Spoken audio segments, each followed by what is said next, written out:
This is my friend Lew Townsend. He and I have been friends since I lived up here in Estes and had my scooter rental. He happens to be a wonderful storyteller, and he's traveled all over the country and has stories to go. So we're going to be hanging out with him today, telling stories and talking about stuff. I love the road. Yeah? The road can be a mother Right? of all definitions. Yeah. I find it to be a mother of nurturing, mother of permissiveness. My mother would not have liked a lot of things I found on the road, but I compared it to her.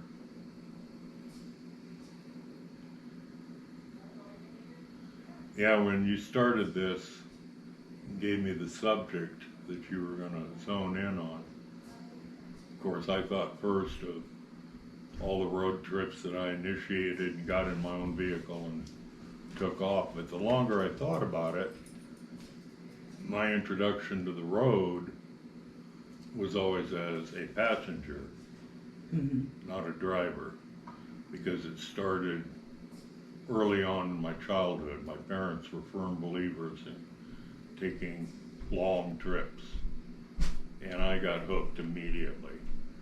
And being driven around was great. But when I got to be able to drive myself, I found that even more rewarding. And then I discovered hitchhiking. And that brought so many things into play. And it was fairly safe being a hitchhiker. We didn't have a lot of crazy people.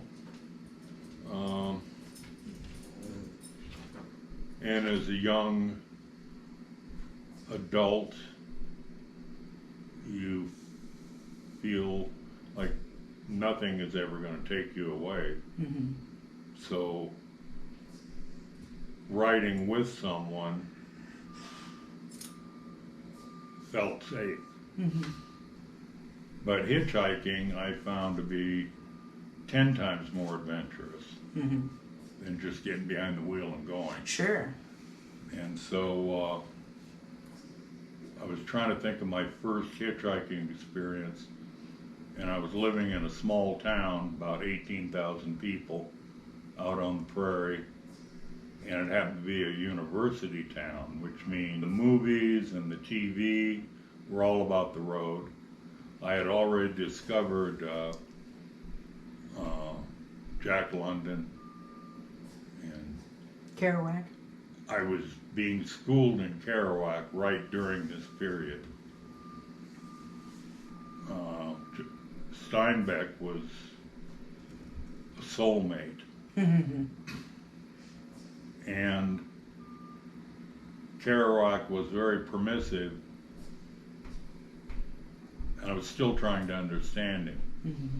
But in film and on vinyl record albums and in the books that I was reading, hitchhiking was always a theme in those. And so I started trying to do that, and I'd hitchhike across town, leave my bicycle, Right. and go across town. And that was fun. And I remember one Saturday, I got up real early, and I had a guitar in a case. I didn't really know how to play it. I'd learned like 2 chords. Mm-hmm. And yet it fit with the theme that I was seeing in movies. That thing that happened in the 60s when we broke away from everything that was strict and had form, and the 60s started into the non-form, Mm-hmm. a nebulous thing, you make your way thing, which was all part of the Kerouac deal, but I was still learning that. And so on this Saturday morning, I had planned it all week and told my buddies I was going to do it. Tried to get them to come with me. They wouldn't do it. And I went down to the Greyhound station. We had Greyhound and Continental Trailways, Mm-hmm. and they used the same bus station, different sides of the building. And I got on a Continental Trailways bus that went 50 miles to the next town, and then it went on. And the ticket was like $2.75 or $3. Yeah. And which might as well have been $10 today. And so I took my money out and I bought a ticket that went there.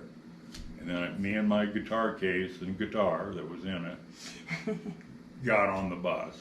And I looked around for young people. There really weren't any. And so I plopped down, and everyone looked at me. I was happy of that. Mm-hmm. They looked at my guitar, and I was thinking that they were thinking, wonder where he's going. Is he going to play his guitar somewhere? Right. You know, that's the thoughts I wanted them to have, Sure.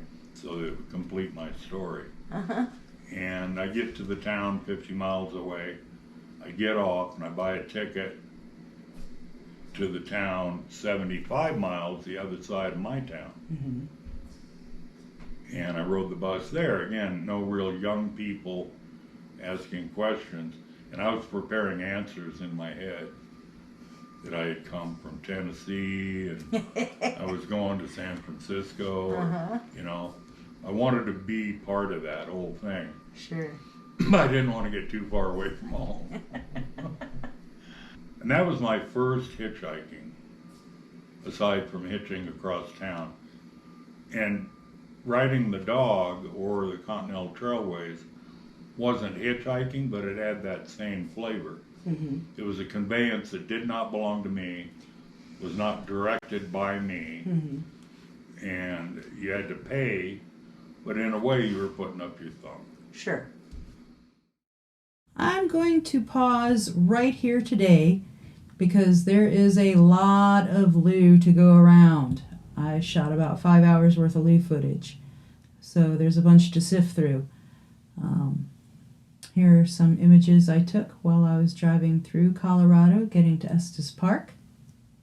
After these images, there's going to be a little bit of video footage from the ride up Old Fall River Road through Rocky Mountain National Park, which is one of my favorite drives. Enjoy! We'll kill the red rooster when she comes. We'll kill the red rooster when she comes. We'll kill the red rooster. We'll kill the red rooster when she comes. Mataremos el gallito colorado cuando venga.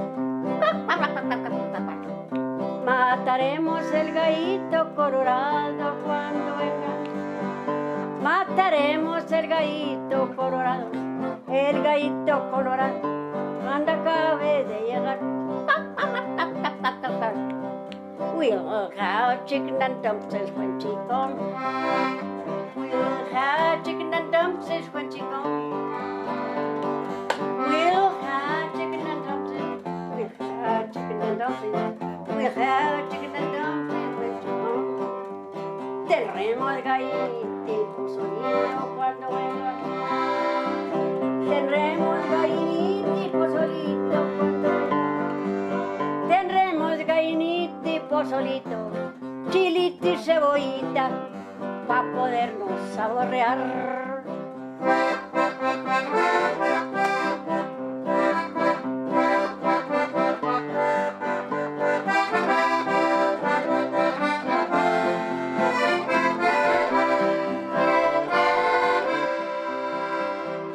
Driving his white horses when she comes.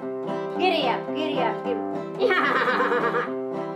She'll be driving his horses when she comes. She'll be driving his white horses. Be driving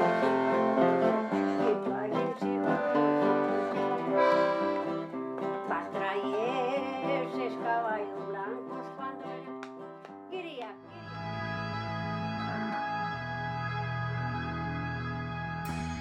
Thanks again for watching.